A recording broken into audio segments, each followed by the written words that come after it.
Hey everyone, welcome to the Redefining Work podcast. This is a special episode and I'm a host. All these episodes are special and I'm grateful for all the guests who are coming on the show to share their wisdom with myself and all of you.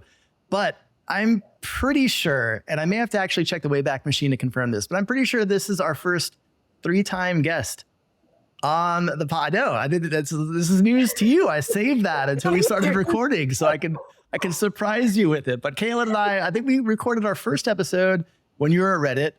Yeah. Our second episode, it may have been when you were at Initialized or in a transition period. And that was when I was experimenting with the pandemic live stream show, which was a horrible failure, but a lot of fun because I got to hang out with some friends. And here we are. And I feel like, since that first one, your career has evolved so much. And I haven't even formally introduced you. So as a host, let me do that. This is Katelin Holloway. She's a founding partner at 776. She's a dear friend of mine. She's a very influential figure in both the HR space and the investing space. And I'm just thrilled to have her on and be able to, selfishly catch up with her for a half hour and let all of you join along. So Katelin, welcome back to the show. I'd love to have you open with an intro for the audience. What should they know about you? Amazing. Well, thank you so much for having me, Lars. I did not know this was the 3-time record here for you. I know that we have this is our third recording. And I vividly remember exactly where I was with each one and have fond memories. So thank you so much for having me back. I am thrilled and now honored to be a 3-timer for you. So thank you. Let's see, background. I have not given my quick background in a minute, so let me try here. I am, as you mentioned, founding partner at venture capital firm 776.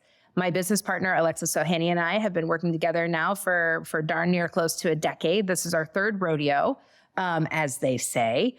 But my past and my history is fairly storied with lots of turns and twists.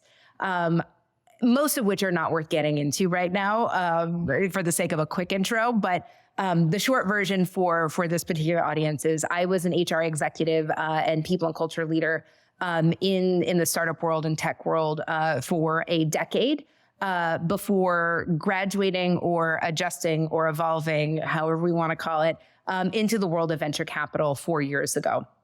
So, and then before that, I did a many number of other things in different industries. I worked at Pixar Animation Studios, so I was in film before I went into tech, and many things before that that very much matter to me, but probably not to you.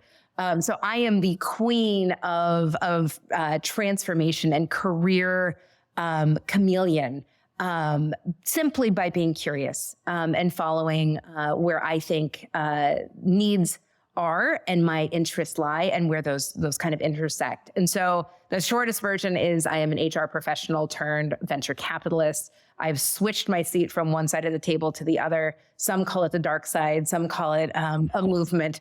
It depends on how you feel that day. But I care very deeply, regardless of title and regardless of industry, I care very deeply about helping people have their very best possible experience at work. And really extracting more than just a win-win outcome, but a win-win-win scenario. So loving what you do, feeling like you're having an impact on the world and doing it in a healthy and values-aligned way so that you can sustain. So we spend far too much of our lives at work and committed to our careers. Please make it one that is not only enjoyable, but one that you can look back on and feel very proud of. So I love amplifying, no pun. I see what you did there. It is my favorite way to describe my work, as I love to amplify the work of those who are out changing the world and making this a better place for everyone. So I view my role as someone who amplifies. And I said it would be short, and I wasn't short, and I still gave you no details. So how's that? That was actually great, because that gave us everything we needed to know. You did start your career as a teacher, which is a nugget that you left out, but I will add in for you, because I think, you've always been a teacher in whatever space you occupy. I think that's one of the things I've always admired about you is that you're not just a doer, but you're a teacher. You take people along for the ride. You share what you're doing. We first met and nerded out over our love of open source. Yes. And collaboration. And so that's always been part of your DNA. And And I want to kind of come back to that theme of reinvention, because I love that. I love that theme generally. I certainly apply that to my own career. I'm actually reading Arnold Schwarzenegger's book, Be Useful, right now, which is like the pinnacle of reinvention and kind of reaching the top with every step that he took. But you've had a pretty tremendous track record as well of reinvention yourself. And I want to really kind of focus on the most recent reinvention, like moving from the HR and people space to the venture capital space as an investor. And I think that is a transition that we are starting to see more of, which I think is great on both sides of that equation. But I would love to just have you take a little bit about, I know a lot of that was involved. You mentioned kind of working with Alexis for a decade now and the opportunity to collaborate on a range of different areas. But I'd love to have you just share a bit more about that journey for you from the HR side to the investing side, key lessons that you learned, and perhaps advice for people watching or listening who might be thinking about following that path themselves. Oh, I love this question so much. It is something that, especially now that I'm 4 years into having made this transition or this evolution, it is crystallizing more and more for me. So when I decided to make the move or the switch, and I'm happy to go as deep on this as you want. I'm really passionate about it right now. So if I go too deep, actually pull me back out. Because like I said, what started as a thesis, I believe, and I'll tell you what I believe in a minute, but I believe something. And then being able to actually test it out now for 4 years, it has 100% crystallized for me. All of the things that I was supposing and thinking about and wondering about and was curious about are now very, very real. And I've been applying it for 4 years. And so I'm learning more. And so that original thesis that I had has now developed to the point of me saying, this is why I say, like, it very much feels like we are on the earliest precipice of a movement. But I actually want to go back in time to kind of how I got here, because there are so many things happening in our world right now that I feel are not only happening in parallel, but are good kind of analogies for how to recognize when are these moments in time where these pivot points, platform shifts, forks in the roads, whatever we want to call them, because for me, what I'm learning is that yes, it's my personal career and my personal journey. When I'm meeting these forks in the road, when I'm meeting my milestones and I'm looking them in the face and saying, oh my goodness, do I have the courage to make a decision that's going to change my life, my family's life? Do I have that appetite for risk, or do I go steady Eddie and go with what I know and what I love? Or do I take a leap? But that's me, that's a personal experience. But what I've noticed is that there is this parallel path that's happening in our culture, in our industry, in the world at large, with these other shifts that are happening that are technological. And so this is why I want to go back in time to when we first met and nerded out over open source and sharing, because when we first connected, we were at that doorstep of change, not just in the HR industry, but also in the world of HR tech. Right? And how technology was enabling our industry to evolve. And you and I just happened to be at the right place at the right time to be able to not only personally benefit from that shift, and that shift I'm talking about is bringing HR out of the back room into the boardroom, actually creating this strategic support for the work that we know at the end of the day is one of the highest points of leverage for business outcomes, and also happens to be really great for the humans involved, right? So that's your win-win scenario. Yeah. But that was enabled by technology, right? And so I want to take us back in time. This is probably 15 years or so when HR tech was just emerging. So I was transitioning out of Pixar, so away from film, because I had this little thesis, this little nugget that I wanted to plant a seed and see if it would grow. And if it didn't, accept failure and go back with my tail between my legs. But that thesis then was the way Pixar made films, our culture, the way we did things was so different than anybody else in the industry, in the film industry, that it actually allowed for and opened the door for the conversation for Disney to acquire us. And so when I was looking at that, I looked at it and said, I have some friends that are starting to build technology. They're starting to, they have these young little tech companies and these little startups. And I'm old enough to have lived through like what I call Web 1.0. So like Pets.com, like living and dying, right? So like I graduated school right when like I was like, I'm going to go into tech. And then it was like, I don't know, everyone's driving around their Ferraris and then now they're, catching the bus. And I'm like, oh, okay, that's not cool. So that, I watched that first bubble burst as I was developing my early career. But what I saw at Pixar, the culture building, and to be clear, I was not in HR at Pixar. I was just a recipient of an incredible culture. And I was a cultural anthropologist. I was someone who got to experience and witness it. And they did so many things that were right. But it was cloistered. It was just for Pixar. That was the, behind the wall, behind the garden, right? The garden wall. And what I wanted to do, my thesis at that point in time was, is it possible to take these lessons that I've learned, these experiences that I've had as an employee, and translate those to the world of startups? Is it possible? Like, what happens if more than just one company was doing it right? Right? If more than one company was providing this incredible experience for employees, what if every company on earth actually had people who were engaged and satisfied and woke up every day wanting to go into work and wanting to create? And again, I could have failed epically. Luckily, people wanted that. And so I was able to pack up my little backpack filled with my Pixar fairy dust and the lessons that I learned there. And, a few lovingly borrowed pages of a playbook, and made my way into tech.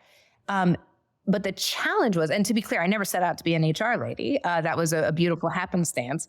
But when I transitioned from film to tech, what I discovered as I was working with these early stage companies and within these organizations was that there was such incredible opportunity to do the high leverage work, or work that I felt was high leverage, that creative, strategic, empathetic work.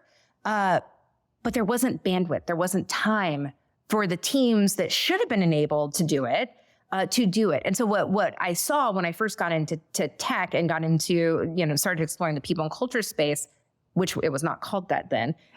We started that revolution, right? We, the collective, we who are the folks who happened to be there at that time, beating our fists on the table about it. But the reality is that work was being distributed amongst everyone at the company, which is actually why it was effective, because people were caring about these things. People were caring about things like, hey, what does our representation on the engineering team look like? I remember at one point at a company I was at, we had a Dave to girl ratio. For as many Daves as you had to have one woman. Like, that was the extent of a DEI, playbook or strategy 15 years ago. And that's not a joke, and that's a sad reality. Right. However, point being, I was able to successfully take some of those best practices, bring them into this new industry for me. So I was able to transition some of those learnings into this world, but that bandwidth issue was holding us back, the collective back. And the people who were doing this work, they weren't the HR people, because in early stage tech companies, you usually didn't have an HR person.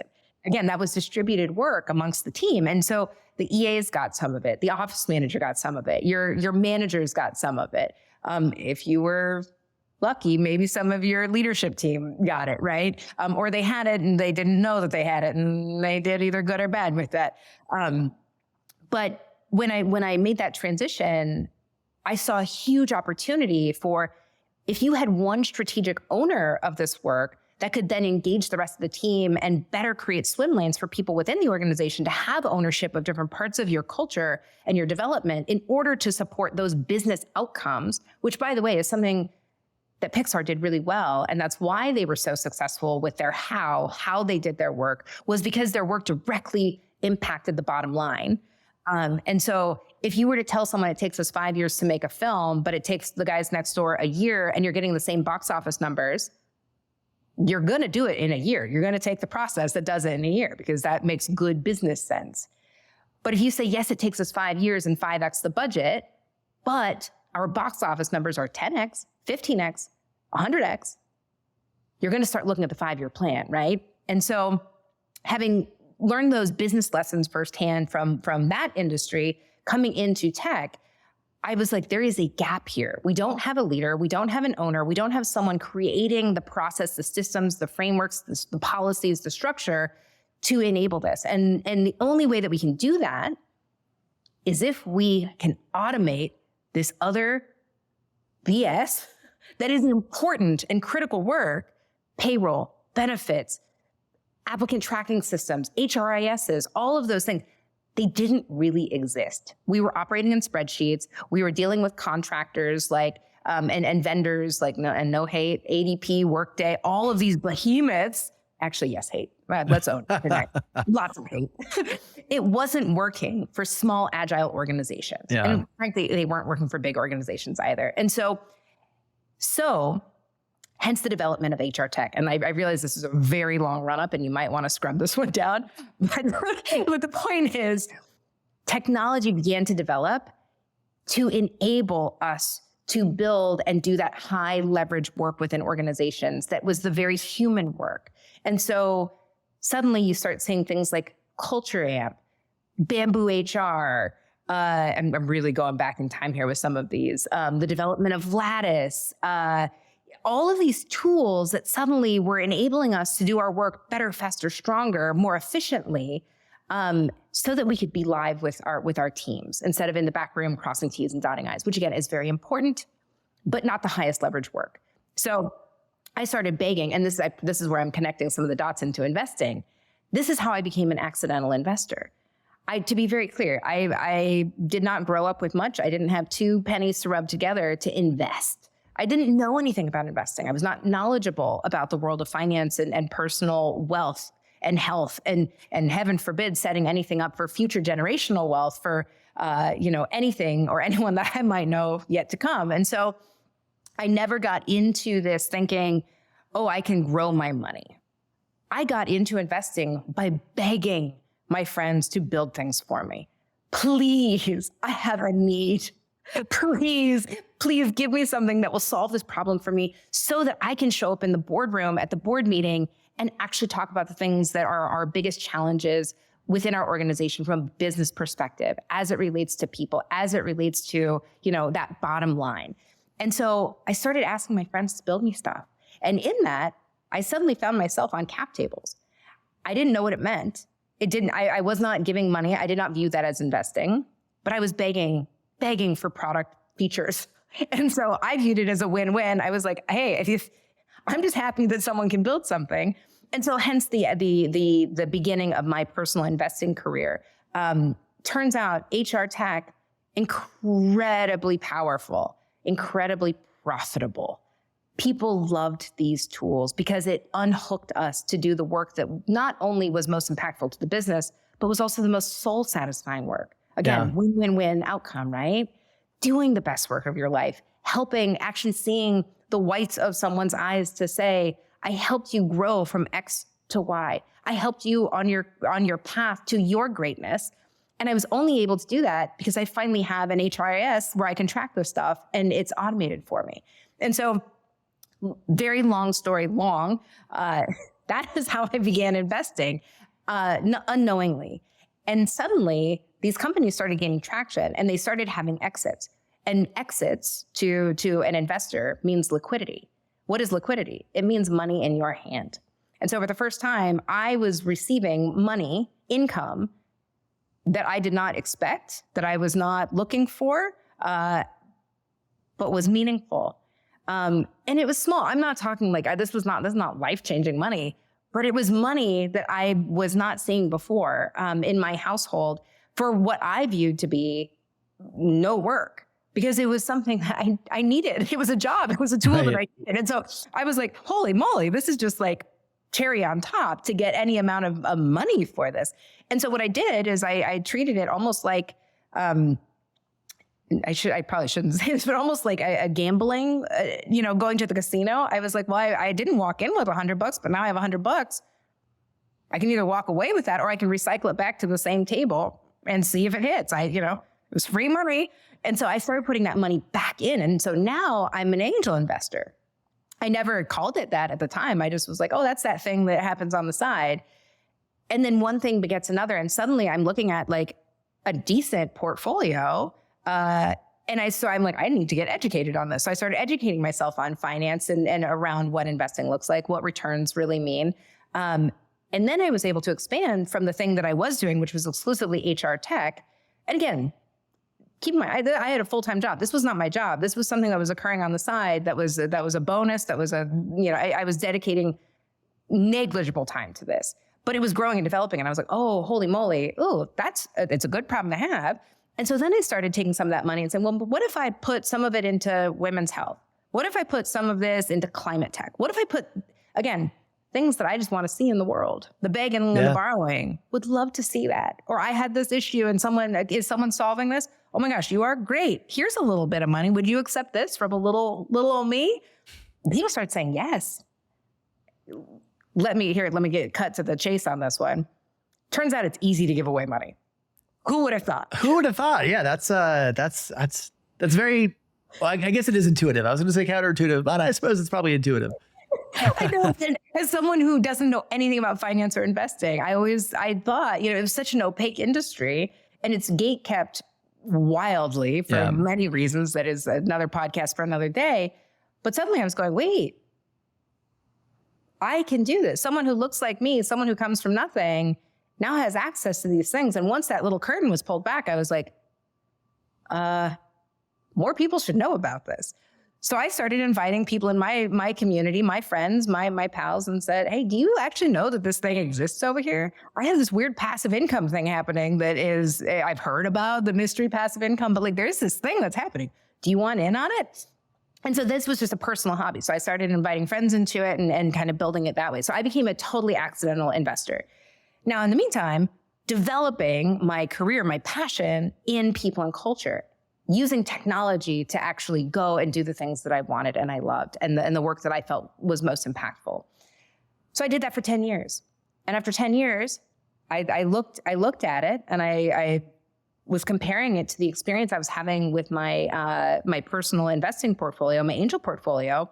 And I started looking at the work that I was actually doing. And what had happened without me acknowledging it was the time that I started spending with the founders within my portfolio was growing because I loved it. Because guess what? It was the same exact work I was doing within an organization. By the end of my HR executive career, I was at Reddit, and that's a big organization. And I loved that job, and it was very demanding.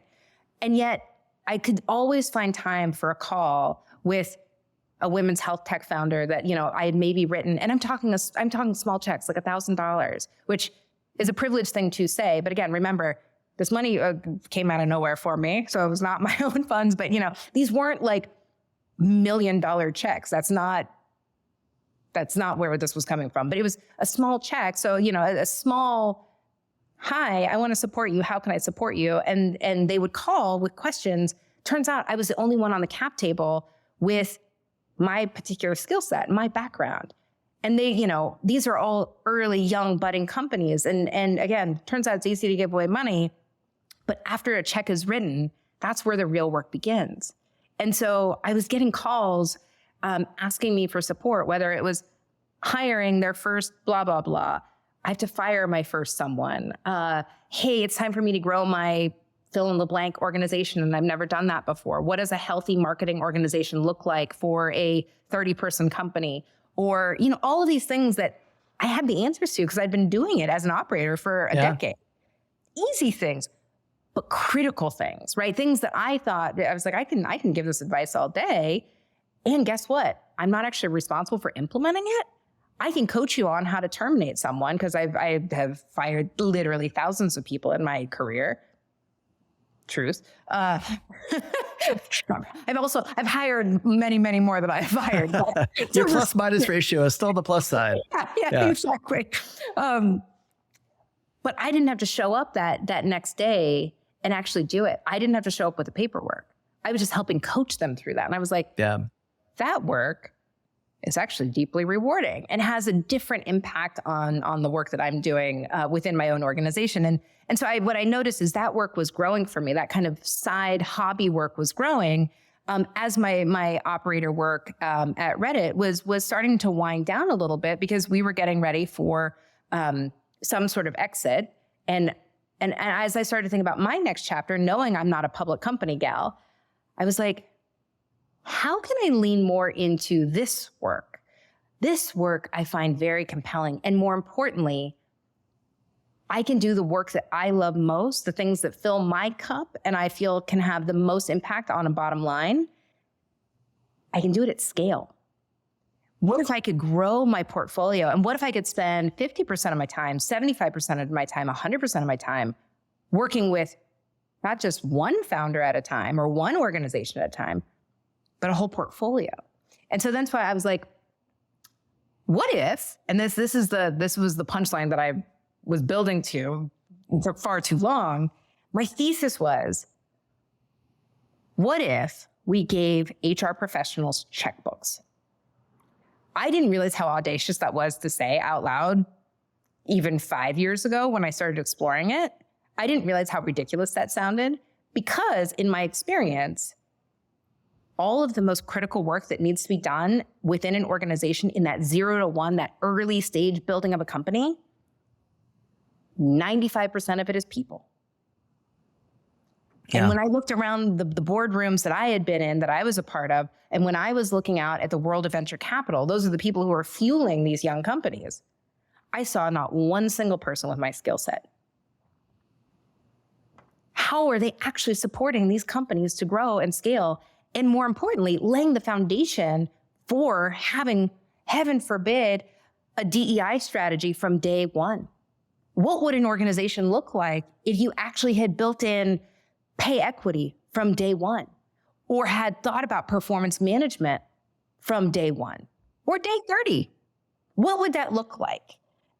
So anyway, I realized I've waxed poetic for a very long time about this. I told you I'm very passionate about this, but my realization and what has crystallized for me is that HR folk should absolutely have checkbooks. This is not a question of could this work? This is an imperative. We must have people with this particular skill set, this particular operating skill set on every cap table from the earliest possible days. And so this is not a deviation from the work that I was doing previously.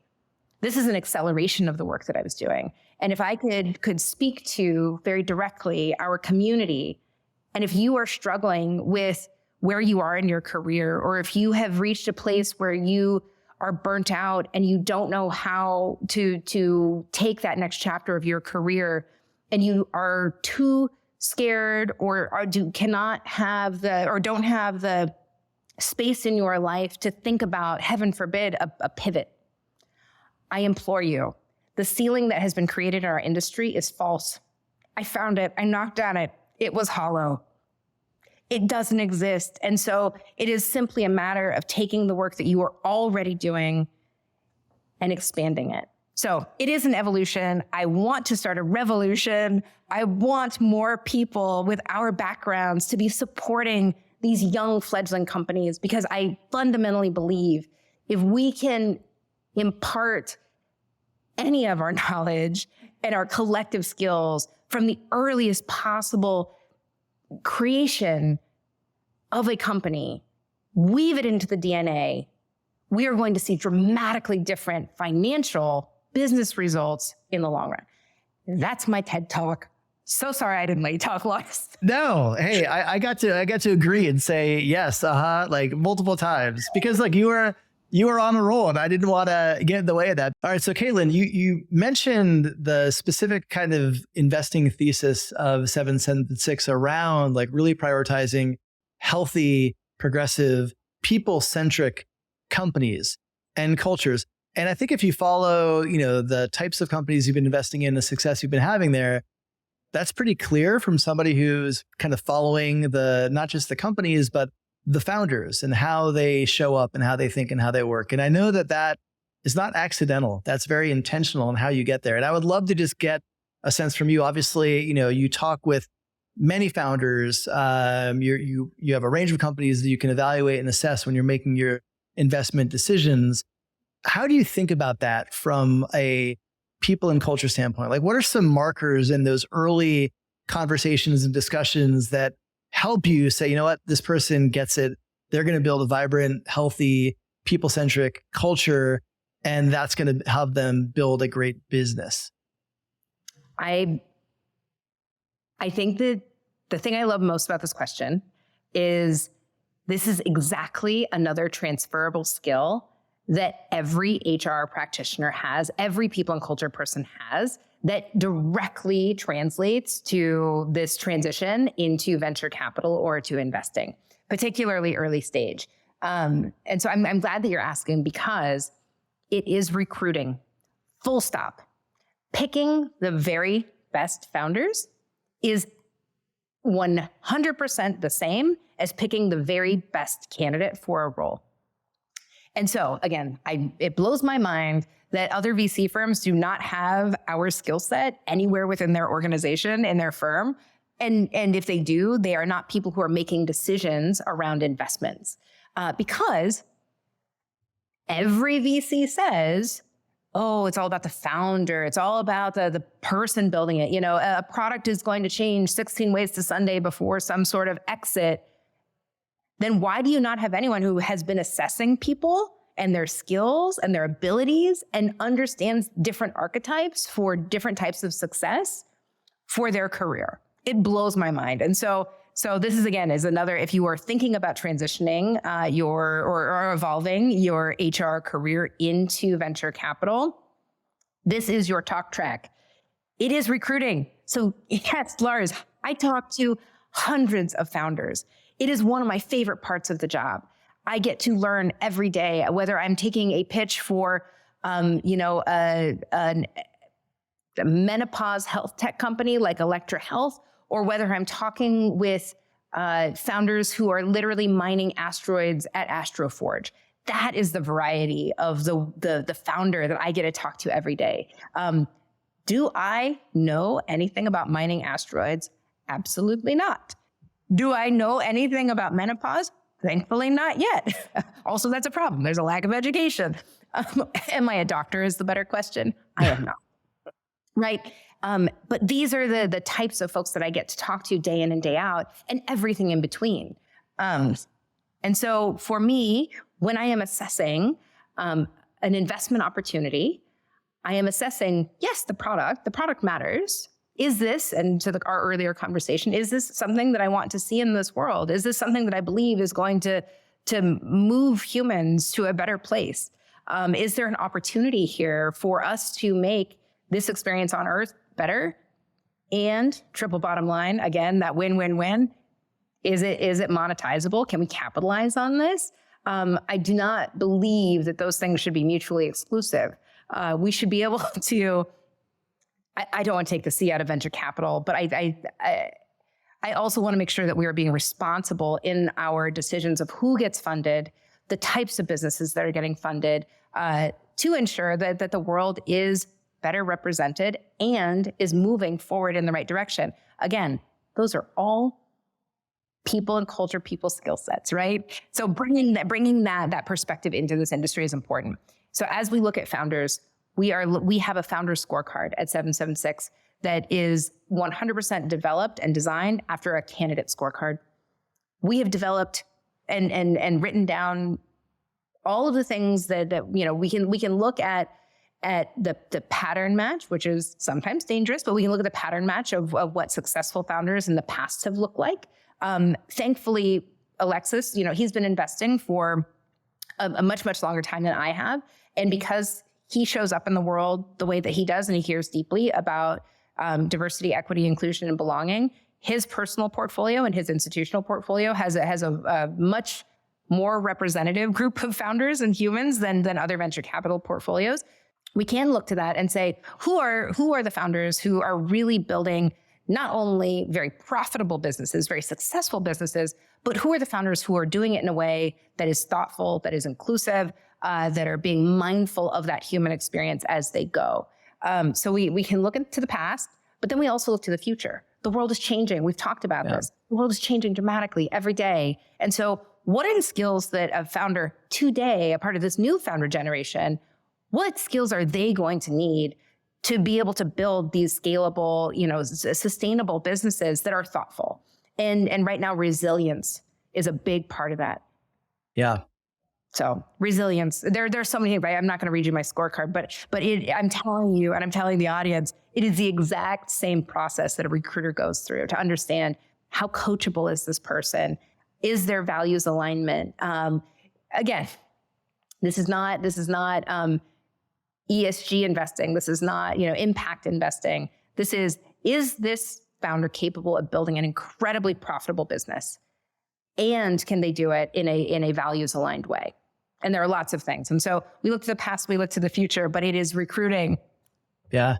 Well, I think that and you put in there, that and a values aligned way, that's not universal. And I wish it was, right? I wish that was part of the underlying investment thesis for most venture capitals. The first one certainly is. The second one isn't always there. And so I appreciate that is a big part of your focus. I also think, the way that you're able to connect that HR and recruiting acumen and experience and expertise to these investment decisions is huge. So again, you're underscoring and making the case again for bringing our skill set into the world of venture capital. And I appreciate you helping us connect those dots.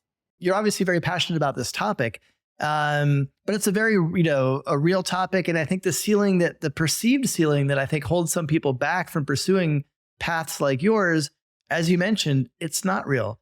It's hollow. They do have the ability to go beyond that, but they need examples like yours to see how that's done. And I think it's interesting the way you kind of weave in, the initial start of your angel investing being like, hey, I want this. I would love to see this. Will you build this?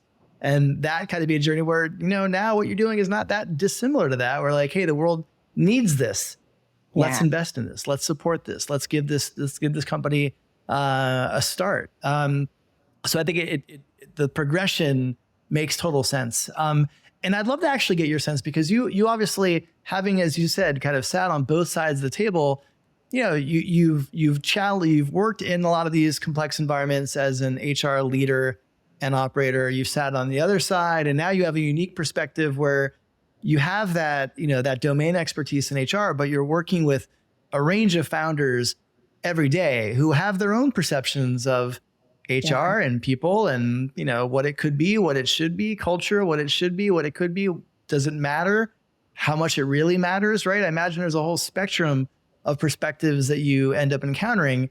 What should heads of people know when it comes to dealing with founders, right? Especially, maybe it doesn't have to be first-time founders. It could be founders a couple times over, but, people who maybe haven't worked in organizations that had high impact HR teams. So they don't really know what to expect from them, or perhaps their bar is actually pretty low. They don't really know what HR is capable of. They don't know what great HR is capable of. So what advice do you have for heads of people who are, what should they know about how founders think about their function, think about their role, think about what kind of partnership they need from their head of people? Like how can we equip our heads of people to have stronger understanding of the needs of the founders that they're supporting, but also really work in a very complementary way to support the growth of their companies? I love this question too. Again, something I can and won't talk about for a very long time is I think that there are a few things at play here. One, we have lived through a very frothy period. I hate that word, but it's what everyone uses. It's a weird word, but it's applicable. Let's say if we think of a synonym here that's better, we will pivot. But a time of abundance. How's that? We have lived through a massive period of abundance, both within the economy. So meaning lots and lots of venture dollars going into lots and lots of new businesses. At frankly, very, very high valuations, meaning it was go time. Everyone build everything. You get a car, great. We're all building. And as we know, because we have seen enough cycles in not just our industry or in tech, but like our generation in particular has lived through some pretty big peaks and valleys. And so I think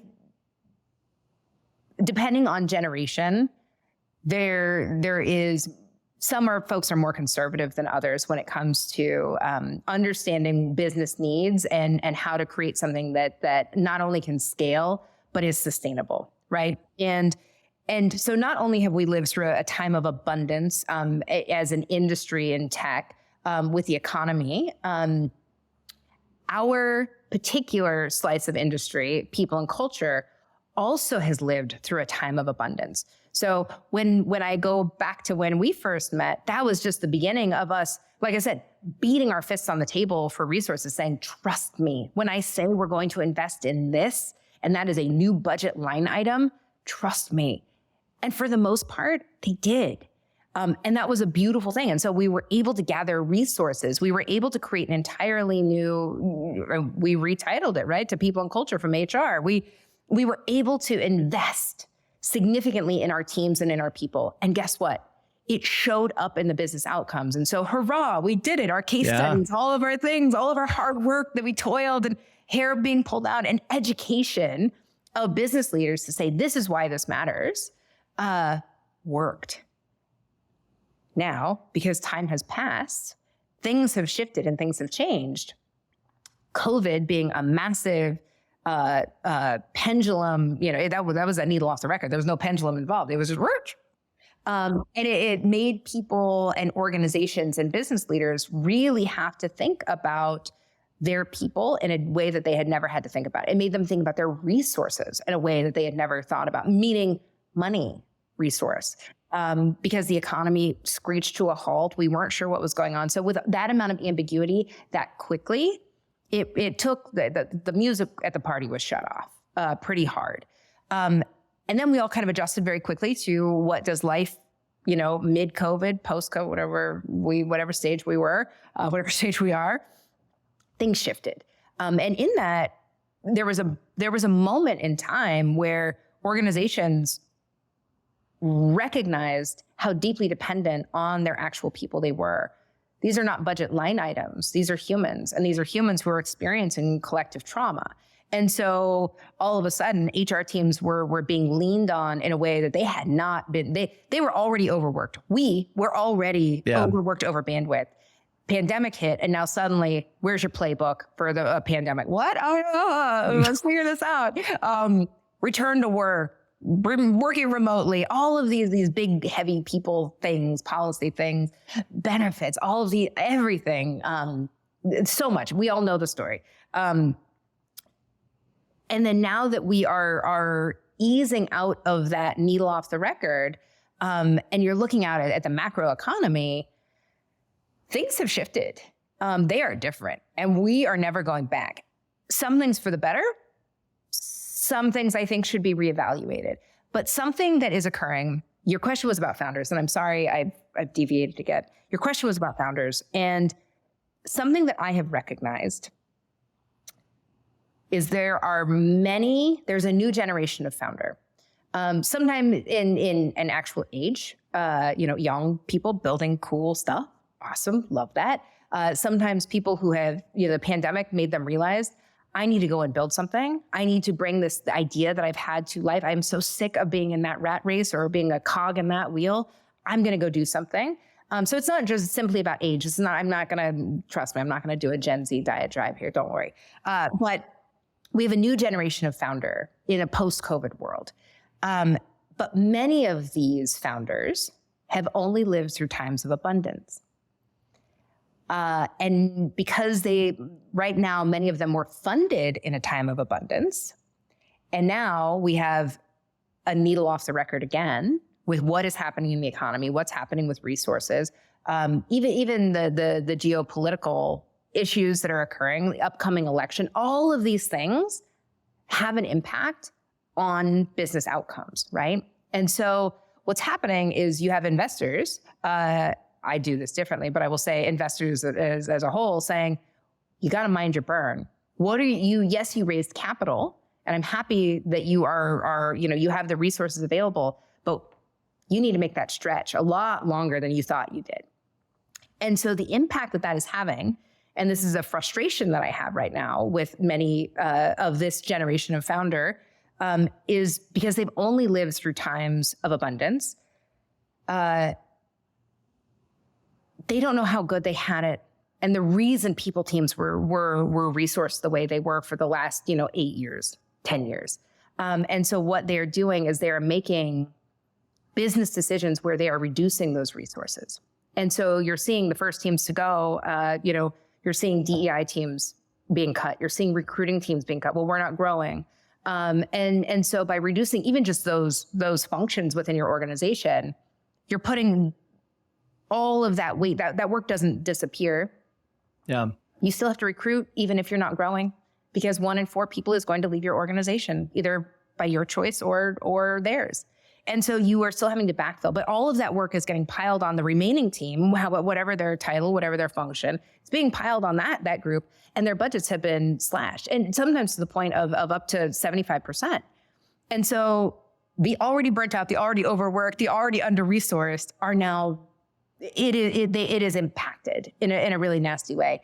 And so that is not helpful in terms of how should HR leaders do. That's State of the Union. Yeah. But I mean, that's an important foundation to set, right? Like that is the environment that we're operating in right now. And I think as they think about these relationships on both sides, right? Like that's the environment that we're in, that I think the founders have to understand the state of mind of their people teams, and the people teams need to understand the state of mind of their founders. Exactly. And how those two things work and how they should be working in harmony instead of opposition is really important. And so here is my advice, and something that has occurred even within my own portfolio. So at 776, founders know that we are people first. They know that. It's a part of our everything that we do. And they know that we have people operators on our team. So 3 of the 4 folks on my executive leadership team, 3 of the 4 investing partners, all have this background, because obviously I believe very much that these are skill sets that need to be in our industry. And I built the team. So here we are. But so even founders that come to us, knowing that we are incredibly people first, very employee centric, the first thing that they come to us with every single time is a business problem that they have not identified as actually a people problem. Which I find fascinating, because they knock on the door and they're like, hey, can we have a go-to-market workshop? Or, hey, I need to do a reorg, or they usually don't say it that way because they haven't articulated for themselves yet that it's a reorg. I need to figure out how to maximize productivity and benefit on team X. People, this is people stuff, people. And then so I ask, who is leading this? Oh, well, I am. Have you ever done this? Well, no. Okay. And so then I sit and I'm curious and I ask them. And so this is where the advice comes in. Ask them. When your founder presents a business challenge, get really curious. Ask them a lot of questions. And I guarantee you, 9 times out of 10, 9.5 times out of 10, when you get to the end of your 30 questions, or however many you're going to ask, they're going to be sitting there with their jaw on the table, eyes wide, saying, oh my gosh, this is an HR issue. Because almost all of them are. But if you let them get there, if you bring them along for the journey, instead of because 90% of the time we can look at it and be like, that's a reorg, that's a termination, you have someone here, that's a hire, that's a this, that's a that. Because we've done it 100,000 times. A great HR practitioner is going to see it very quickly. That's our superpower. But you have to bring them along the journey. What I do is start with curiosity. I ask questions about this business problem. And a lot of times it's going to be money related. They're going to come in with this business problem that is related directly to their burn or their user retention, which directly equates to revenue, right? It's going to be a revenue problem most of the time. If you ask the right questions enough, you will get to the place where you're like, this is a people problem. Once you get to that place, then you can extrapolate where else is this occurring within the organization. And so you do that x-ray, then you can do the deep work of saying, hey, instead of solving the symptom, let's find out what the real problem is. And then you start unpacking, oh, great, hey, maybe we have a person that is leading this function who doesn't have this particular tool or skill set?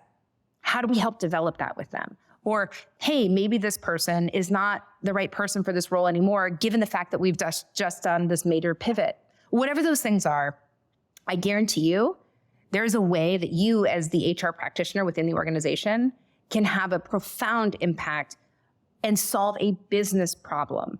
But helping founders to re-educate them, because they have lived through a time of abundance where they now just view the people function as a bloated place of spend, as a cost center, as opposed to someone who can actually move the needle on revenue, there's a big disparity. So there's a re-education component. And so my advice is if you can, even though you know the right answer, and I know you know the right answer within the first 5 minutes, if you can help them come to that conclusion alongside you, then you can build a partnership around solution.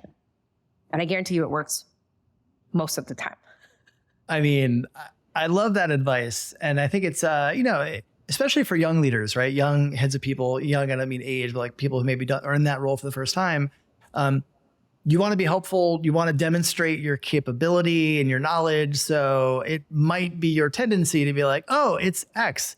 But actually, I love the way you frame that of like, ask them the questions to help them say, oh, it's X, right? Because then it's like they're coming up with the answer and then they own it, they get it. And a lot of times I think if you just come out with that answer and you don't really help them connect the dots on how to get there, they may just be like, well, this is just HR trying to get, budget to do X or trying to do, whatever it might be. Whereas if you guide them there, that's really smart and really good advice. So I hope if you're watching, you're listening, you're jotting some notes. You're probably not jotting notes, but you can rewind this. You can go back, listen to that again and incorporate that because I think that's super useful.